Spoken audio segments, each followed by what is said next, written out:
अभी तेरी अवस्था कितनी है? तो कहने लगी कि महाराज मैं 11 साल की हो गई। सास कहती है राम, ये साधु देख करके भी और पागल हो गई। ये 20 वर्ष की 19 साल की थी तो मैं शादी करके ले आई थी, 20 साल की भी कहा है कि मैं 11 साल की हूँ।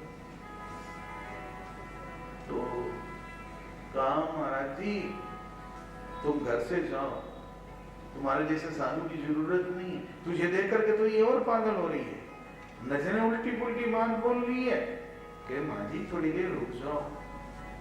तो पूछा कि तेरे पति देव कितने दिन के हुए? के महाराज वो भी 1 वर्ष के हो ही गए हैं।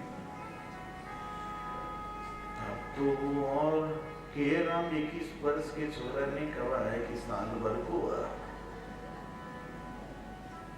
कहती ओंकार का बापू खड़े से ये साधु पकड़ करके ले आया, साधु ने देखा तो और ये पागल होगी और बावड़ी हो रही है। कि शांत रह, कहने दे कि कर ले होगा। कहा कि तेरे ससुर जी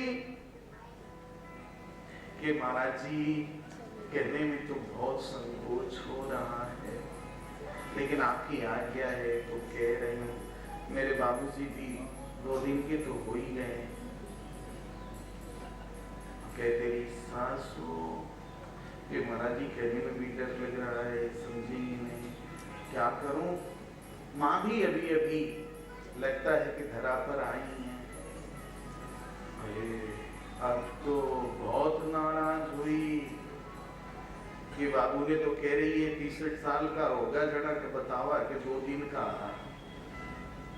60 वर्ष के में होगी। मैंने तो कह रही है कि मिली है कि क्या खाती हो? तो महाराज जी मैं बासी खाती हूँ। तो कहने लगे हमारे यहाँ कुत्ते को भी बासी नहीं डालते कि महात्मा तुम्हारा पग अच्छा नहीं है, तुम्हारे आने से तो इसका मनो मस्तिष्क और विकृत हो गया है, उल्टी पुल्टी बात बोल रही है, कुछ इस पर चढ़ गया है, किसी ने नजर कर दिया, कोई बात हो गई है। कि महाराज उन्होंने कहा माँ जी मैं पूछता हूँ। तो महात्मा जी ने महाराज जी ने पूछा कि क्या तू झूठ भी बोलती है? तेरी सास कह रही है कि 20 साल की हुई, 19 साल की थी, जना ब्याह के ले आई थी, साल भर हो गया है, अभी 20 साल की तूने कैसे कहा कि मैं 11 साल की हूँ? कहने लगी कि महाराज जी जब मैं 9 साल की थी, 9 साल तो मुझे बातें समझ में ही नहीं आ रही थी, 9 साल की थी तो मेरी माँ सत्संग में जाया करती थी। एक दिव्य संत थे, महाराज जी थे, कृष्ण कृपा श्री मूर्ति उनको कहा जा सकता है, साक्षात भगवान की कृपा की मूर्ति ही थे। तो माँ समय से जाती थी, उनका कालक्षेप सुनती थी, श्रीपाद तीर्थ लेती थी, आरती करती थी, और गांव की बहुत सी माताएं जाती थी। एक दिन मैंने कहा कि माँ मैं भी चलूं? एक चल। तो मुझे भी लेकर जाने लगी। तो कहती है कि महाराज अद्भुत प्रभाव था उस महात्मा में। देखो पारस लोहा को स्पर्श करके सोना बना देता है, पारस नहीं बना पाता। महात्मा में ऐसी स्थिति एक्चुअल माने सचमुच महात्मा है तो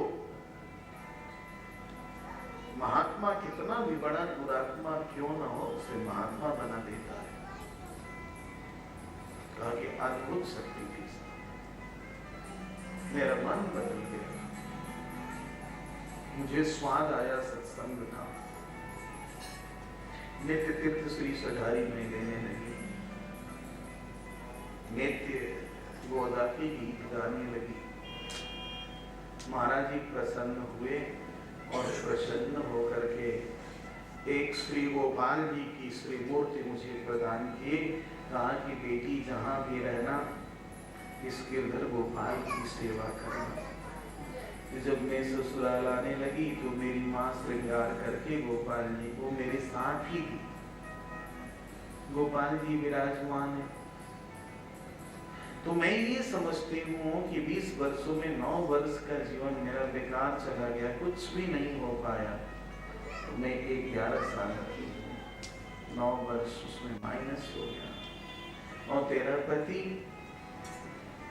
क्योंकि घर का वातावरण दूसरे ढंग का था, घर का वातावरण उतना धार्मिक नहीं था, घर में कोई सत्संग नहीं था। माँ है, इनके विषय में मैं कुछ नहीं कह सकती, अशिष्टता होगी, लेकिन माँ कहीं सत्संग में नहीं गई, किसी भगवान की नहीं, बहुत खुश हुई तो भाई करवा चौथ कर ली, बहुत हुई तो आगे कुछ जो वो है वो इन्होंने कर लिया बस। इसके बाद उसके बाद बेटी में ब्यानो है, बेटे में ब्यानो है, ये करना वो करना, इसमें लगी गई। तो बेटे ने माँ बाप पूजा करेंगे, माँ बाप आराधना करेंगे, माँ बाप किसी संत के यहाँ जाएंगे तो छोटा बच्चा उसे देख रहा है, उसमें ये संस्कार बन जाएगा। कहा कि इसलिए इनमें तो कोई ऐसी बात ही नहीं थी, ऐसा संस्कार ही नहीं था। जब मेरी पहली मुलाकात हुई तो मैंने इनसे यही निवेदन किया कि हम लोगों की गृहस्थी तभी बढ़िया ढंग से चल सकती है कि आप भी श्री वैष्णव हो जाइए, आप भी भगवान की आराधना कीजिए, प्रतिदिन मंदिर जाइए, चरणामृत लीजिए, सात्विक आहार लीजिए, तो हमारी और आपकी गाड़ी बढ़िया से चल जाए। अन्यथा दोनों का विपरीत स्वभाव रहेगा तो ये 36 के आंकड़े ठीक नहीं होंगे। यदि आपका भी स्वभाव बदल जाएगा तो 63 बड़ा बढ़िया, 6 का मुंह इधर, 3 का मुंह इधर, बढ़िया रहेगा, सन्मुख हो जाएगा। इन्होंने हमारी बातें मान ली और ये प्रतिदिन श्री वैष्णव हो गए, प्रतिदिन मंदिर जाते, तीर्थ लेते, गोष्ठी प्रसाद लेते हैं, कुछ ना कुछ धर्मादा अंश निकालते हैं, कुछ ना कुछ संत महात्माओं की सेवा करते हैं, कथा करते हैं। तो महाराज मैं ये समझती हूँ कि 20 वर्षों की जिंदगी इनकी बेकार चलेगी 1 वर्ष के। तो तेरे ससुर जी 2 दिन के कैसे हुए? क्योंकि वो हमारे पिता हैं, सब कुछ है हमारे, उनके विषय में मुझे कहना कुछ अच्छा नहीं, लेकिन आप पूछ रहे हो जिंदगी भर बस पीसा पीसा पीसा पीसा पीसा, मैंने तो पीसा चाहिए, मैंने तो पीसा चाहिए, आपा तो बाणिया, बाणिया ने पीसा चाहिए, बस एक ही बात। उनका दिमाग कन्वर्ट हुआ ही नहीं धर्म की ओर, बस एक ही बात लगी रही। संत दरस जिन पातक टरई, संतों के दर्शन करने से जन्म जन्मांतर के पाप नष्ट हो जाते हैं, जीवन बदल जाता है, जीवन की धारा बदल जाती है। कल और आज इन्होंने दर्शन किया तो मैं तो समझती हूँ कि 65 वर्ष की जिंदगी बेकार गए थे, 2 दिन के, और माँ के साथ भी यही, आपका दर्शन हुआ, कृतार्थ हो गए। कहा बासी कैसे खाती हो? कहा कि उस जन्म में बढ़िया करके आई हूं तो आज बढ़िया ही बढ़िया हो रहा है। धनी घर में जन्म हुआ और धन रहते हुए भी माँ बाप का मन धर्म में लगा रहा। उसकी लड़की जहाँ ब्याह करके आई, यहाँ करोड़ों अरबों की संपदा है, मन धर्म में लगा। इतना धन प्राप्त करने के बावजूद भी धरती पर पैर हो तो समझना भगवान की कृपा है। धरती पर पाँव में गोपाल जी की आराधना सेवा हो रही है और घर का वातावरण बदला हुआ है। तो उस समय बनाई थी, आज खा रही, किया उस समय था, दान किया, पुण्य किया, तपस्या की, जिसका फल आज मिल रहा है कि सब कुछ होते हुए भी मन ठाकुर जी के श्री चरणा रविंदों में अवस्थित हो गया है। इसलिए मैंने कहा कि मैं मां सीखा। तो ये थोड़ी देर का जो सत्संग हुआ ना, तो सास ससुर का भी मनो मस्तिष्क बदल गया। एक भक्त घर में हो जाए तो सभी भक्त हो जाते हैं। एक आदमी अनेक आदमी को तार देता है, उसकी बुद्धि को सुधार देता है। और ऐसा होने से एकदम वातावरण भक्तिमय हो गया। तो मैं ये कह रहा था कि दान देना जब बंद हो जाएगा, कुछ लोग कहते हैं महाराज जी मैं तो घना ही परेशान हूँ, लेडिया तो आता ही रहे आता ही रहे आता ही रहे, बहुत परेशान हूँ। टाबरा ने को नहीं सुना ये बात, कहा कि भाई उस भगवान को तू धन्यवाद क्यों नहीं दे रहा है कि लोग तुझसे मांगने के लिए आ रहा है, तू कहीं मांगने नहीं जा रहा है, तेरा हाथ यूं है। ये भगवान की कितनी बड़ी कृपा है कि तेरा हाथ ऐसे नहीं हो रहा। कितने लोग कहते हैं महाराज जी यहाँ की साथ भाई ऐसे ऐसे साधु महात्मा, मेरी श्रद्धा नहीं बनती। अरे ऐसे ऐसे साधु महात्मा भी आएंगे, इसी में कोई एक दिन ऐसा संत आ जाएगा कि तेरी जिंदगी पलट जाएगी। हंस आएगा तो उसी में एक दिन परमहंस राजहंस भी आ जाएगा। तो भगवान को धन्यवाद करो ना, उस समय दान किया प्राप्त, अभी भी दान पुण्य करोगे तो तुझे प्राप्त। जैसी करनी वैसा फल, आज नहीं तो निश्चय कर। तो इसलिए शुभ कर्म करने चाहिए। वेन ने शुभ कर्मों पर पाबंदी लगा दी। तो ऋषियों ने समझाने की कोशिश की, नाराज हो गया, कहा कि तुम लोगों की स्थिति अच्छी नहीं है। राजा मैं हूँ, गार्ड में हूँ, प्रशंसा किसी और की कर रहे हो। तो कुछ को वाच्य बोला, जब को वाच्य बोला तो ये बातें सहन नहीं हुई। उन्होंने ओंकार किया और वेद की मृत्यु हो गई, आधार मच गया। उसकी मां सुनीता ने एक डोंगी नौका में तेल भर के उसके शरीर को डुबा करके रख दी। तेल में शरीर डूबा रहे तो जल्दी खराब नहीं होता है, सड़ता है। ऋषियों ने सोचा कि जिस राज्य में शासक नहीं है तो अराजकता तो फैल ही जाएगी, किसी को किसी से डर तो होगा। राजा की जरूरत है, राजा आवे कहां से? तो उसके शरीर को निकलवाया और निकलवाने के बाद में उसके जंघा का मंथन किया तो उससे एक बालक पैदा हुआ। वो ठिकना सा था, इतना बड़ा सा, गोल गोल उसकी आंखें थी, चपटा नाक था, छोटे छोटे हाथ थे, गठीला शरीर था, घुंघरालू बाल थे, तांबे के रंग के। तो ऋषियों ने कहा निशीदा, बैठ जाओ। बाद में चलकर उसका नाम पड़ा निषाद और जंगलों का राजा उसे बना दिया गया, जिसको कोल भील से आप कहते हैं।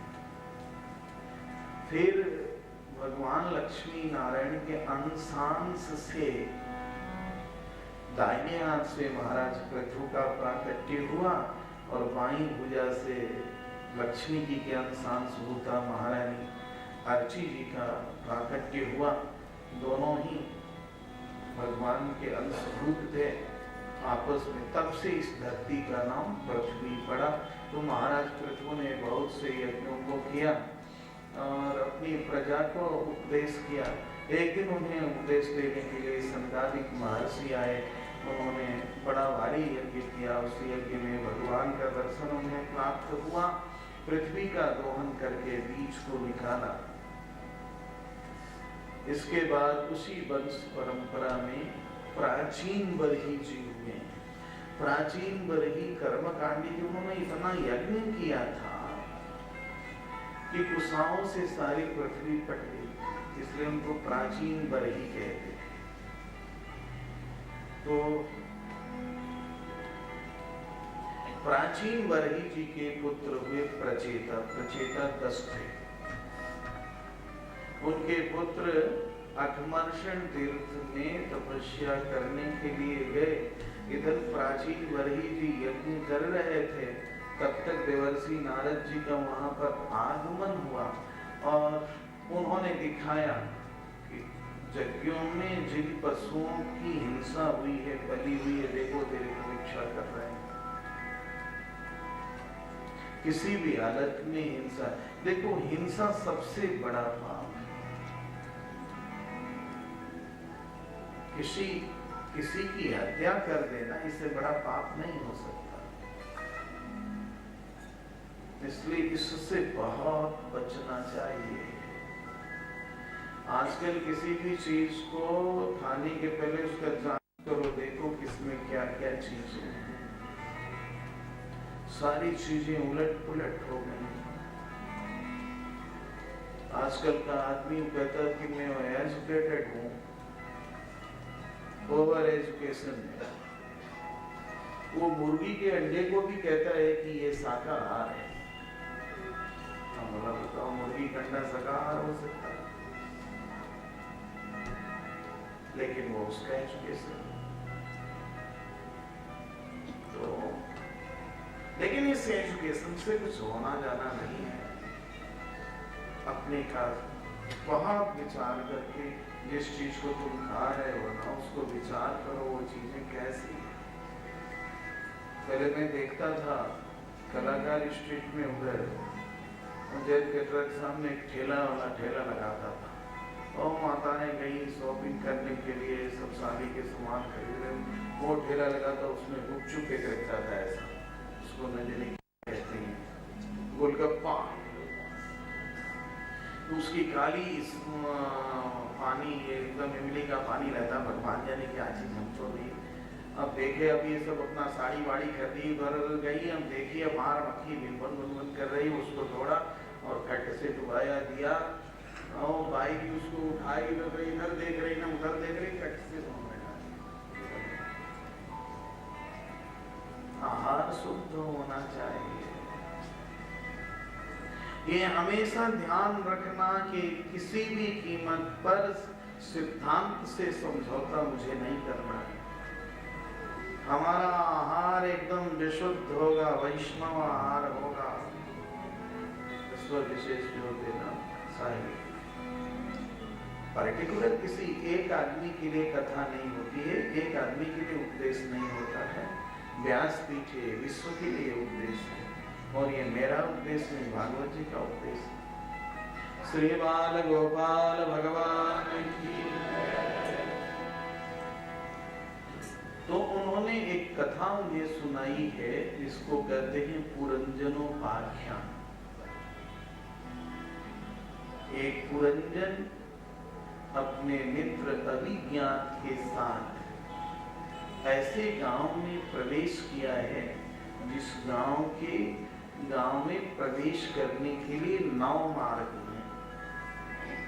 उसमें बड़ा सुंदर उपवन है और वहां पर एक पुरंजनी नाम की कन्या रहती है।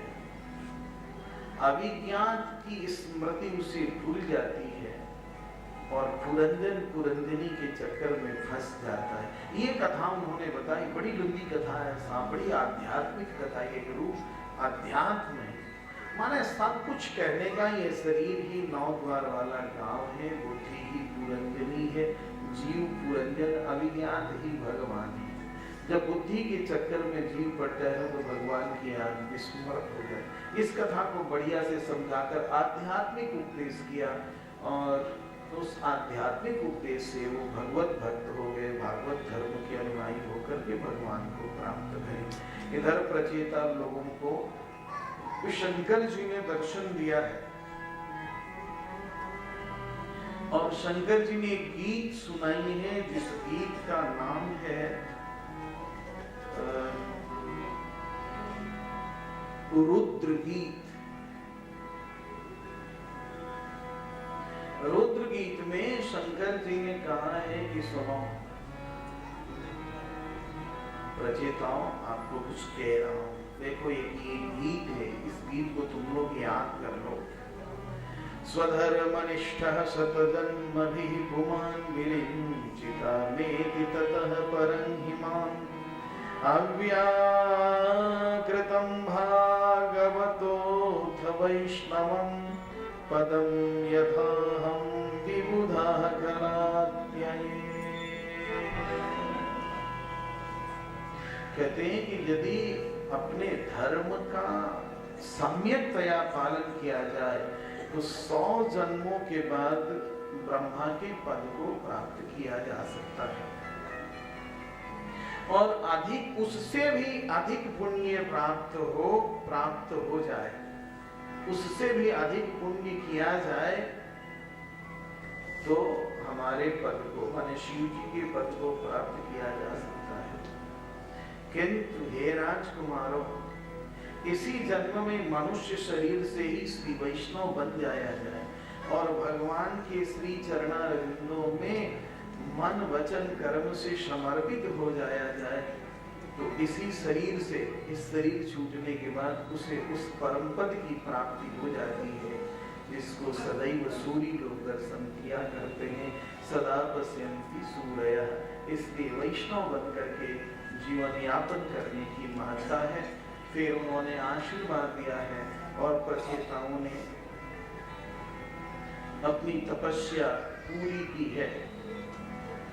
इधर प्रचेताओं के पुत्र प्राचेतस दक्ष भये। श्री बाल गोपाल भगवान की जय।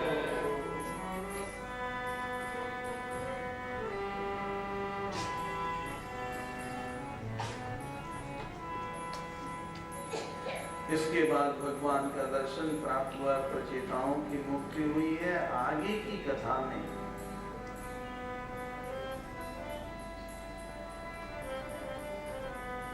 बाढ़मुक्तम भगवतोत्तम श्लोकस्य श्रीमच्चरणारविंद मकरंद रसयामि चितचेतसो भागवत परमहंस दैत कथां किंचित अंतराय विहितां स्वां शिवतमां पदवीं नप्तायेन हिमन्ति। मनु महाराज के दो पुत्र थे ना, उत्तानपाद और प्रियव्रत। उत्तानपाद की भी कथा आप सुन रहे थे, उनकी वंश परंपरा आप लोग सुन रहे हैं। देखो, इसका एक आध्यात्मिक भाव आपके सामने उपस्थित करता हूं। प्रत्येक व्यक्ति उत्तानपाद है। अब पूछो कैसे? उत्तानपाद का मतलब हुआ पैर हो ऊपर जिसका। तो बोला महाराज जी, इन लोगों का पैर ऊपर है क्या? तो उत्तानपाद कैसे हुए? तो माँ के गर्भ में जब बच्चा आता है ना, तो उसका पैर ऊपर रहता है, सिर नीचे रहता है। कभी देखना काकलेयोपाख्यान में माने किस तरह से शरीर का निर्माण होता है, ऐसा विज्ञान है कि इसे हट करके कोई कुछ बता ही नहीं सकता। बच्चा जब पेट में आता है ना, एक झिल्ली में परिवेशित रहता है, पैर ऊपर रहता है, सिर नीचे रहता है। इसलिए सभी व्यक्ति उत्तानपाद हैं। और प्रत्येक व्यक्ति के अंदर दो प्रकार की वृत्ति होती है, एक सुरुच और दूसरी सुनीत। सुरुच का मतलब है जो मेरी रुचि होगी वही करूंगी, जो मेरी रुचि होगी वही करूंगा, जो मुझे मन में भाएगा वो मैं करूंगा। तो कहा कि इसका परिणाम उस समय तो तुम्हें भाएगा, अच्छा लगेगा, लेकिन परिणाम अच्छा नहीं होगा। सरोज का लड़का उत्तम तो हुआ, लेकिन रहा नहीं, माँ बेटे दोनों ही गए। दूसरी वृत्ति है सुनीति वृत्ति, नीतिगत कार्यों को करना, नैतिकता का महत्व देना। हमारी नैतिक जिम्मेवारी क्या है, उसका परिणाम ध्रुव होगा। ध्रुव माने अटल। तो ये वंश परंपरा आप लोगों ने सुनी है। दूसरे जो बड़े पुत्र थे प्रियव्रत जी, जो भजन करने के लिए गए थे, एक दिन गंधमादन पर्वत पर उनके आश्रम में देवर्षि नारद जी महाराज आकर आध्यात्मिक उपदेश दे रहे थे। इधर ब्रह्मा जी वहां पधारे, ब्रह्मा जी के साथ मरीचि सप्तर्षि लोग भी गए हैं। ब्रह्मा जी को जब नारद जी ने देखा है, साष्टांग प्रणाम किया है, अपने से बड़े कोई आ जाए तो भाई अपन किनारे हो जाते, नारद जी किनारे हो गए। ब्रह्मा जी ने उन्हें उपदेश किया है और उस उपदेश में उन्होंने ये कहा है कि किसी भी तरह से कोई भी आश्रम बुरा नहीं होता है, बंधन का कारण नहीं होता है। वर्ण और आश्रम अहंकार करने के लिए नहीं प्राप्त भया है, वर्ण और आश्रम तो सेवा करने के लिए प्राप्त हुआ है। चाहे तुम ब्रह्मचारी हो या गृहस्थ हो, वानप्रस्थ हो या सन्यासी हो, किसी भी आश्रम में तुम क्यों नहीं हो, मन भगवान के श्री चरणारविंदों में रहना चाहिए। गृहस्थ हो तो गृहस्थ ये नहीं है कि तुम गृहस्थ हो तो तुम भगवान को नहीं प्राप्त कर सकते। गृहस्थों क्या भगवान के अवतार हुए। दशरथ गृहस्थ थे, नंद गृहस्थ थे, वसुदेव गृहस्थ थे, तो गृहस्थ होने से कोई दिक्कत नहीं है, लेकिन मन भगवान के चरण रविंदों में रहना चाहिए। चाहे तुम ब्रह्मचारी हो, गृहस्थ हो, वानप्रस्थ हो या सन्यासी हो। अब तुम वन में गए, अब मन घर में पड़ा हुआ है तो वन जाने से क्या फायदा होगा।